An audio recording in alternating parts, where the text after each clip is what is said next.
après le maillot jaune, on va se retrouver maintenant avec le maillot blanc à pois rouge de meilleur grimpeur, parrainé par Leclerc. Et c'est un coureur qui est belge, le champion de Belgique. Il a gagné sur les routes du Tour d'Italie, sur les routes de la Vuelta.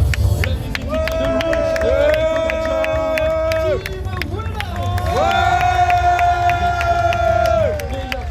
de vainqueur d'étape sur les routes du Tour de France, public de Chinon, c'est Jonathan Milan.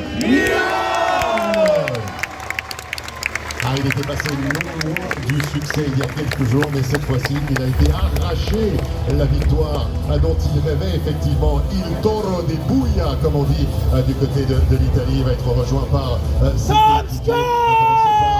Mathias Kelmoz, qui est en train de boire un petit café, je crois. Oui, lui qui est entré des ordres. Et on retrouve notamment le vainqueur du Tour d'Allemagne il y a 2 ans, 12e du Tour d'Italie, Ilan Van Wilder.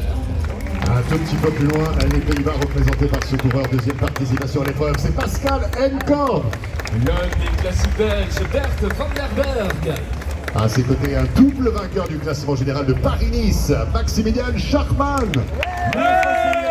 Du côté de Green Mountain sur le Tour d'Oman cette année, vainqueur sur le Giro l'an dernier, Valentin Paré-Pin. Ce maillot distinctif qui porte également l'actuel champion d'Europe sur route, lui qui s'est imposé du côté de Dunkerque il y a quelques jours. On va saluer la présence de l'un des hommes les plus rapides du monde, c'est Tim Merlier. Le champion d'Europe sur route, l'un des meilleurs sprinteurs de la planète, dans la capitale du sprint aujourd'hui, Châteauroux, là où Cavendish a gagné à 3 reprises, ça doit te donner des idées. Ouais, cette année encore il faut montrer, je suis sprinter, j'ai qu'une fois fait mon sprint, c'est tout. Alors j'espère un peu de chance. Un peu de chance, mais Remco Evenepoel qui a remporté l'étape de Caen également sur les routes du Tour de France, un an après avoir remporté l'étape de Gevrey-Chambertin. Le vainqueur de Milan-San Remo, un vainqueur d'étape sur les routes du Tour de France, l'accueil du public pour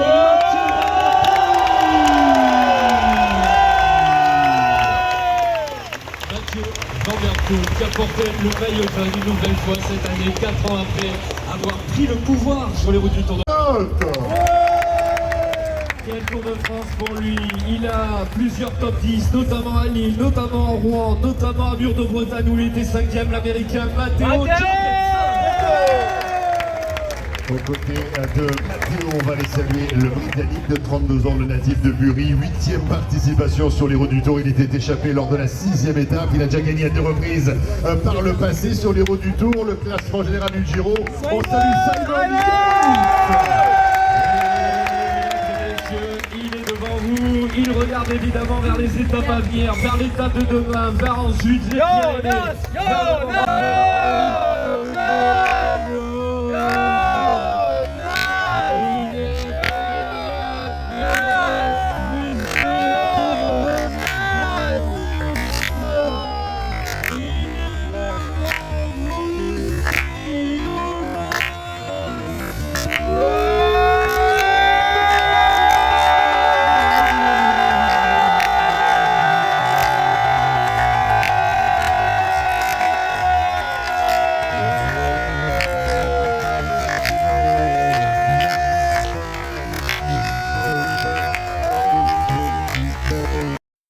Ce collectif double champion national. Voici Gregor Mühlberger. Après l'Autriche et les États-Unis d'Amérique, il était dans le top 10 de l'étape de Vire, Normandie, Will Martin.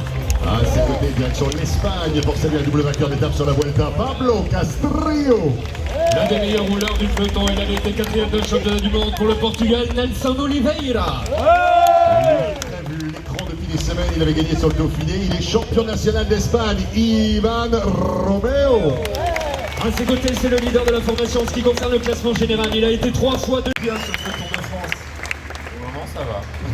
Alors tout se passe bien, tu as porté le maillot blanc de meilleur jeune parrainé par Chris, tu es 3e du classement général. L'objectif, c'est tout de même la victoire d'étape. Alors au niveau collectif aujourd'hui avec Arnaud, peut-être de ton côté demain?